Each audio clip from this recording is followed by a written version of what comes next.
தென்சென்னையில் போட்டியிடும் திமுக வேட்பாளர் தமிழச்சி தங்கபாண்டியன் அமைச்சர் மா சுப்பிரமணியனுடன் இணைந்து வேளச்சேரிக்கு உட்பட்ட பகுதிகளில் திறந்தவெளி வாகனத்தில் வாக்கு சேகரித்து வருகிறார். பரப்புரையின் இடையே அவர் செய்தியாளர்களிடம் பேசும் நேரடி காட்சிகளை தற்பொழுது பார்க்கலாம்.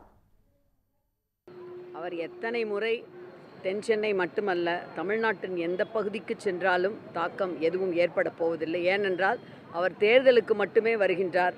வெள்ள காலத்தின் பொழுது எட்டி பார்க்காத பிரதமர், எந்த விதமான துன்பத்திலும் கை கொடுக்காத பிரதமர், வெள்ள நிவாரண நிதியை தராத பிரதமர் எத்தனை தடவை வந்தாலும் எந்த சிறு தாக்கத்தையும் ஏற்படுத்தாது.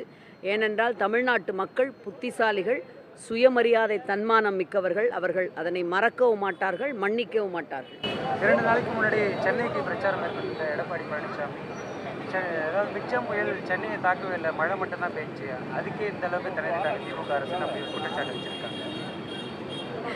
புயல் தாக்கவே இல்லை, மழை மட்டும்தான் பெய்தது என்று ரொம்ப புத்திசாலித்தனமாக பேசுகின்ற ஒரு விஷயத்தை சொல்கின்றவரை வைத்து என்ன செய்ய முடியும்?